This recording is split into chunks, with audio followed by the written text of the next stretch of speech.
All right, welcome back to ABA exam review and the continuation of our BCBA practice exam series where we're going through another set of questions together and breaking them down. If you're new to the channel, welcome. If you're returning, welcome back. Please like, subscribe, and share. Check out behavioranalyststudy.com for all of our study materials. When you pass, let us know so we can include you in the Sunday shout out. Work hard, study hard. Let's get going. You're discussing the day with one of your behavior technicians. They tell you that the client was disruptive in class all day and it was really an issue. You ask them to give an operational definition of that disruption. What would be the best response from them? So we have an operational definition question. And when we want operational definitions, what are we looking for? Well, we're looking to be, one, as precise as possible because we want that definition to be easily interpreted by anybody who reads it, meaning whoever needs to measure the behavior, they're going to measure the same thing. So you want it clear, you want it concise, you want it complete, meaning the more information, the more precise, the better.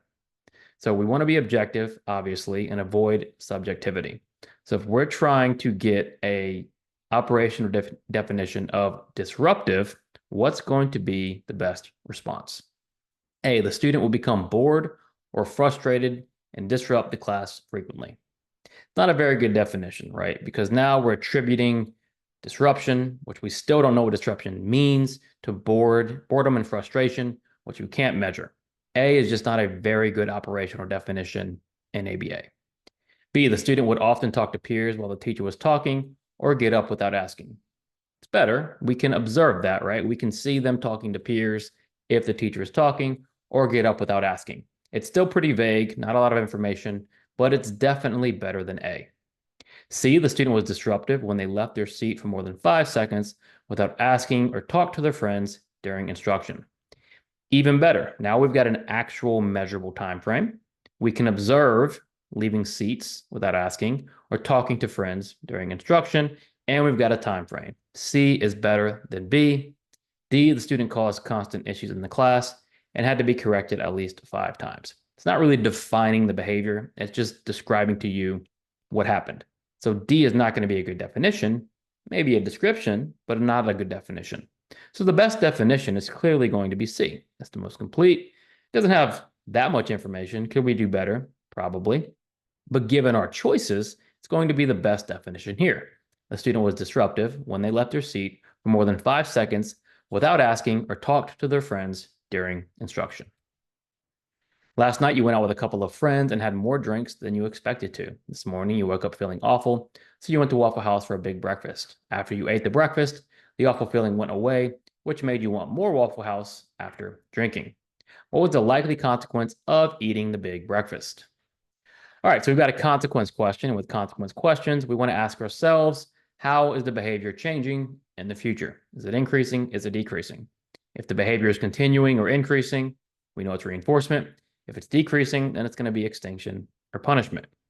Well, in the question, it says, after you ate this breakfast and the feeling went away, you now want more Waffle House. So the behavior, if anything, is continuing, if not increasing.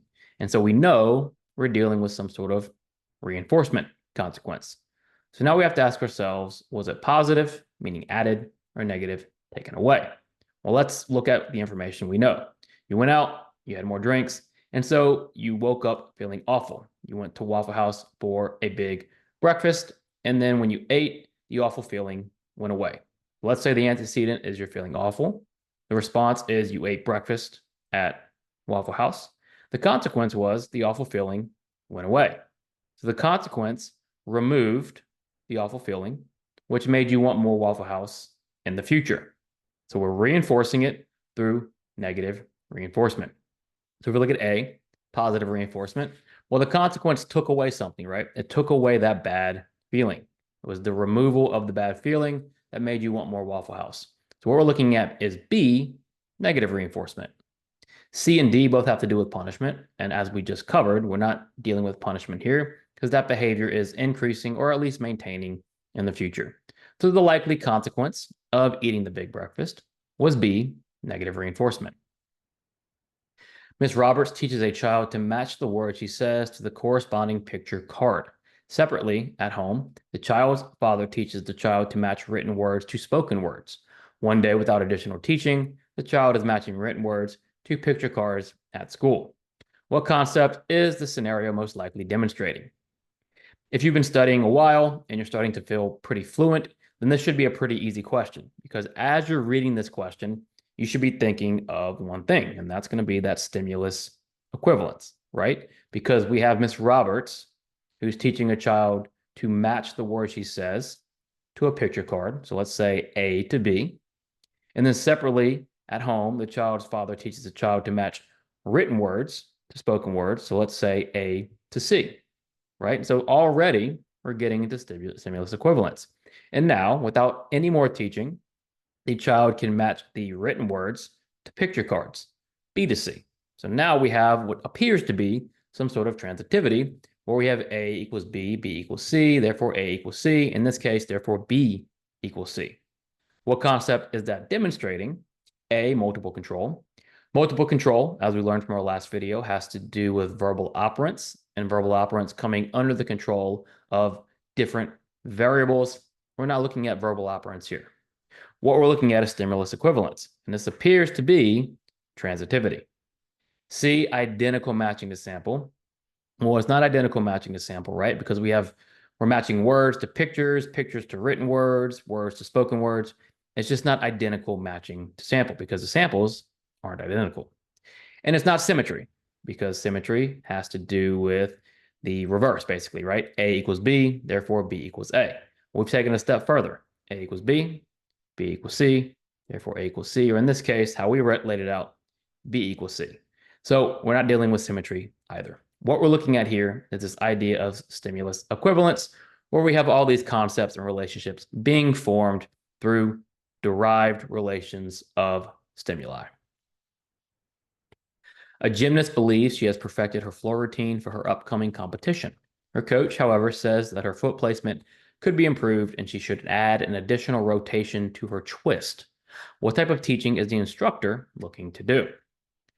So when we're doing a teaching question, we have to think about what are we trying to change and how are we going to change it? Well, what does the instructor look to accomplish? Well, he has a gymnast, and the gymnast thinks her floor routine is perfect, but the instructor, or in this case, the coach, says the foot placement could be improved. So we need to change that, right? We need to change where the foot is, and she has to add an additional rotation. So we're making pretty substantial changes to this routine. So the instructor or the coach is going to take this routine and start to change it, right? In other words, he's going to start to shape it. Now, is he shaping across topographies or within? What's the difference? When we shape across topographies, this is the shaping we typically think of, right? We're changing fundamentally how the behavior looks, meaning we're changing where the foot is placed, we're adding rotations, we're fundamentally changing the behavior. When you shape within topographies, you're only changing a dimension of behavior, or the magnitude, right? Maybe you want it quicker, maybe you want it slower, maybe you want it louder, maybe you want it softer. We want the topography is fine. We just need to change a dimension. In this case, the topography is not fine. We've got to change the foot placement. We've got to add a rotation. We're going to shape across those topographies. Now we have discrete trial training and incidental teaching. We don't know if the instructor is going to be using DTT or if they're going to be more naturalistic. So we can't say for certain if it's C or D. All we know is he's going to be making fundamental changes to this behavior. So he's likely going to be shaping across topographies. Which of the following answer choices best represents operant conditioning? Now, why would they ask what represents operant conditioning? Well, they want to make sure you understand the difference between respondent conditioning and operant. With respondent, it's a stimulus-reflex relationship. We're not dealing with consequences. It's a stimulus and it's a reflex. Operant conditioning, we need that consequence, right? We need that learning history. So A, a student starts to cry whenever they watch a sad movie in the classroom. Well, crying is already a reflex. The sad movie is evoking, or eliciting, I should say, that reflex. There doesn't appear to be a consequence in A. B, a student begins to feel anxious when entering a particular classroom where they had previously been reprimanded for misbehavior. What's happened here is that classroom has been paired with the reprimand, eliciting the feeling of anxiousness, right? Again, what's happened is the pairing. It's not necessarily the consequence. It's just been paired. And now when they enter this classroom, they start to feel anxious. This reflex of anxiety is being elicited. B, a student starts to sneeze whenever his teacher says the words sit down after eating something with pepper while the teacher was talking. Again, pairing has led to sneezing, which is a reflex, right? Because we've had pepper paired with the teacher talking. So this is, again, respondent conditioning. And then D, a student is given praise each time they solve a math problem, leading to an increase in solving problems independently. D is best because it's focused on the consequence, right? We're focusing on the praise as the consequence, changing the behavior. And that's what we're focused on with operant conditioning, that consequence changing the behavior. When the focus is on the consequence, we're thinking operant conditioning. Thanks for watching. Be sure to check out behavioranalyststudy.com for all of our study materials. Subscribe and share. When you pass your exam, let us know so we can include you in the Sunday shout out. Work hard, study hard. We'll see you soon.